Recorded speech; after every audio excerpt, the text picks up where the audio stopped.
these grasslands are on this hill up here would work just as well. But we'll figure that out when the time comes, I suppose.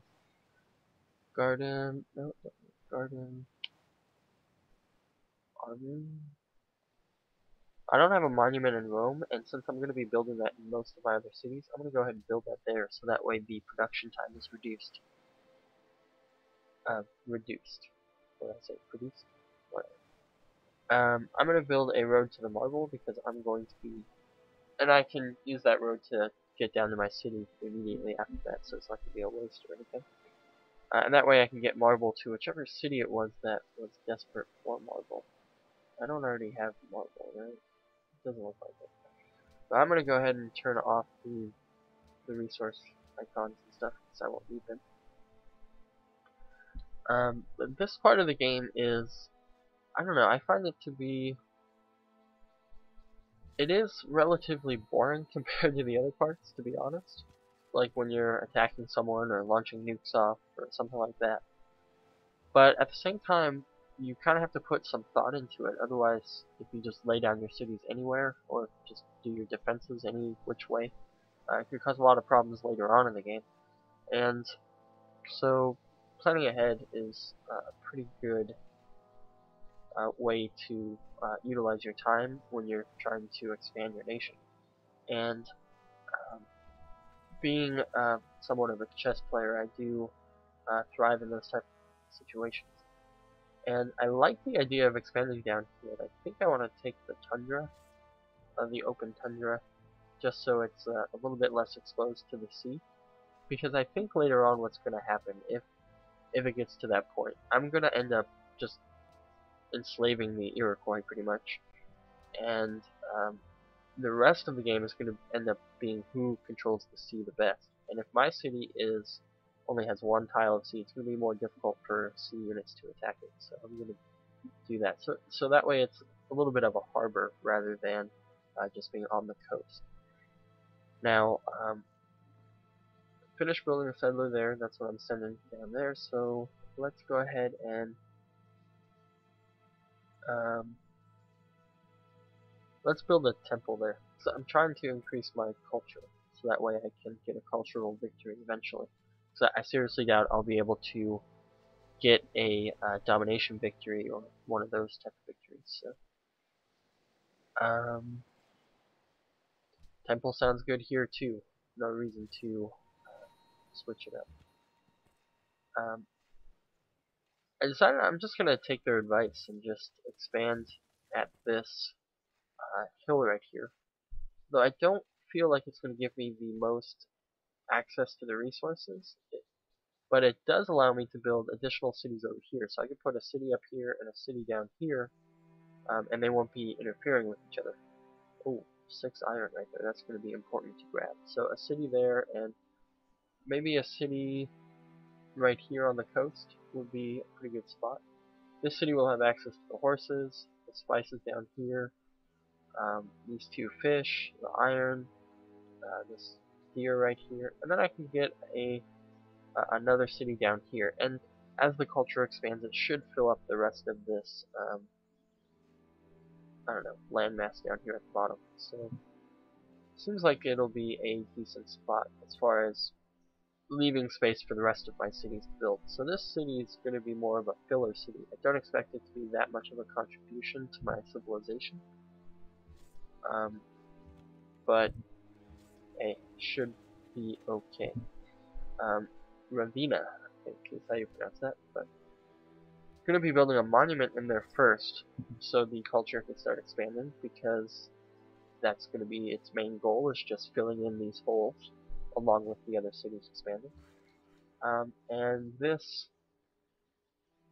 settler, or worker, can just build a road to Ravenna and, yeah, start improving it as soon as possible. And in fact, I think I'm going to actually just buy this marble tile, so that way when I improve it, I can improve it and get access to it right away. So Eretrium, or what, Iridium, something like that, is being built there, and Yeah, so I'll put a monument in there as well. So Rome finished building the monument, so that should increase my production of monument in Ravenna as well as Iridium. There we go. And I can build a road down to Iridium as well, and that should. Oh, my golden age ended, so that's why my gold went down. I was a little nervous there for a second. And yeah, so let's go ahead and move along. Oh, enemies back in town, trying to fight me for. I don't know. The barbarians are always in the area, so I'm gonna try to shoot them down. There we go. And the thing is since I'm gonna be getting so many coastal cities, I'm gonna need a fairly decent uh, naval navy. We're gonna need a fairly decent naval to navy. I don't really need a decent naval because my belly button is just fine. But if I have a decent navy, I can defend all the fish resources that I'm gonna have access to. Especially down here, there's a lot of fish down here at the southern end of my landmass. So if I'm gonna get access to those, I'm gonna need a good navy to defend those. Not only from raiding barbarians, but also from marauding enemy navies. So yeah. Now, unmet player entered the Renaissance era. So someone's definitely pretty far ahead of me as far as the research game goes. Now, I am building a quarry on this marble, so that way I can get access to it. Marble, I believe, gives you some additional. Okay, so it gives me +5 happiness, so that's going to help out a lot with my happiness as I start expanding.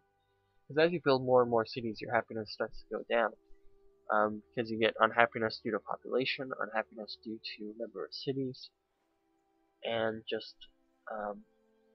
yeah. So if the more and more luxury resources you have, the more happiness you can have. So, and the less you have to spend on happiness structures such as circuses or coliseums. Now, I keep clicking this button on accident, and what this button does is it pulls up what's called the tactical overlay, I believe. Oh, strategic view. Okay, strategic view. Seems like it would be a good tactical overlay as well. But basically, it's a simplification of everything that you have on the field already. So you can kind of see, well, also you and like your opponents and everything. So you can see all the tiles. You can see all the cities, all the units, all the resource icons. You can't see the yield icons. Probably be too much information. You can see the roads connecting your cities. And what this is useful for is like overall strategic planning. So if I were to use, I could have used this to help me plan out my cities. Like my plan was I put a city here, so it's only got one tile and it's gonna have access to a bunch of resources, and one city here, so that way these cities can be connected, and it'll fill in the rest of this empty space that I don't currently have access to. And it can also be used for military strategy. So I could see like these are impassable, and if, for example, if I was up here and if I controlled Grand River and he controlled Buffalo Creek, it would be a good idea for me to place a bunch of units, or at least one unit here. Well, you can only put one unit on a tile, but I can put one unit here, and possibly a fort right there if I'm really worried about them attacking and I'm not able to take over Buffalo Creek on my own. So I can put a fort right here and defend the northern route, well, the northwestern route to Grand River with just one fort and one unit. So yeah, so that kind of gives you a good description of what this is useful for, I suppose. But you can also zoom out, zoom in, get fairly far away. And I gotta say, I really like this like hex grid that they have instead of the squares. I don't like it because it gives your units less options, because instead of having 8 directions they could go, they only have 5. No, they have 6 now instead of, wow, that's stupid. They only have 5 or 6 now. instead of the 8 that they had before. So somewhat downgrade on the dynamics of the military attacking and stuff like that. But definitely an increase in strategy and trying to plan out your attacks and whatnot. So I'm going to go ahead and turn that off because it kind of gives me a headache after a while. But yeah, let's go ahead and continue the turns. I'm trying to get up to navigation as soon as possible. I believe that's what it was, right? Navigation. Oh, astronomy. Okay. It was navigation and civilization 2, I believe. So a trade route established, so that should help out my economy quite a bit. But my happiness is going down quite a bit, so I need to start getting some happiness structures. But once I get the marble, my happiness should go back up. But the last thing you want is a bunch of your cities to be unhappy for no reason. So I'm going to send that worker down to Kume so we can build a road down to Arretium. And I should have another settler building somewhere.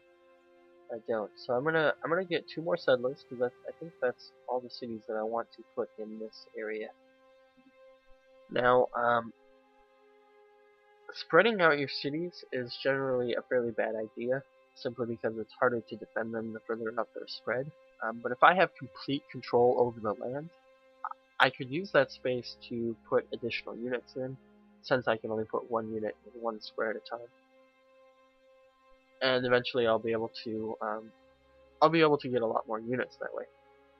And building less cities, as opposed to just shoring up or getting a whole buttload of cities, is better in my opinion because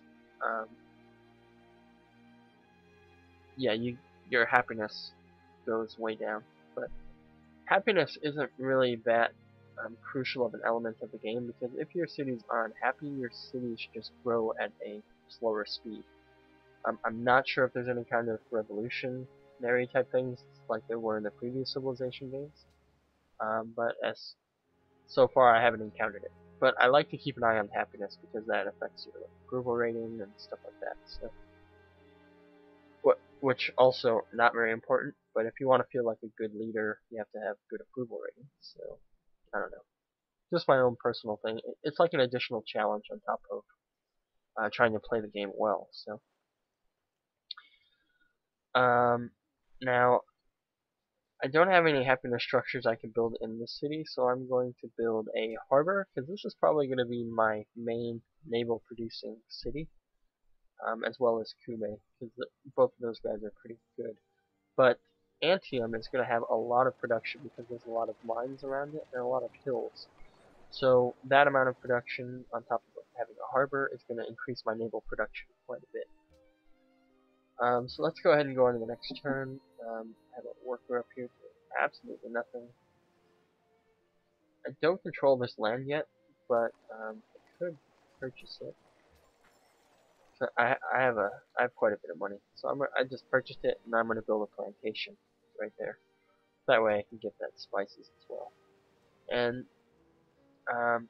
the reason why I'm getting so many spices is once you get a trade route established with an enemy nation, such as the Iroquois, I believe I can. If I offer to sell them I can sell them a luxury resource such as spice for a lot of gold, or gold per turn. And getting a crap ton of gold is important if you want to rush build units or anything. So that's what you can do. The Iroquois have no economy whatsoever. They're actually losing money to gold per turn. So I'm not going to sell that to them. But once I start exploring the rest of the world, I'll run into people that I will be able to trade with. So let's go ahead and go on to the next turn. Should be getting...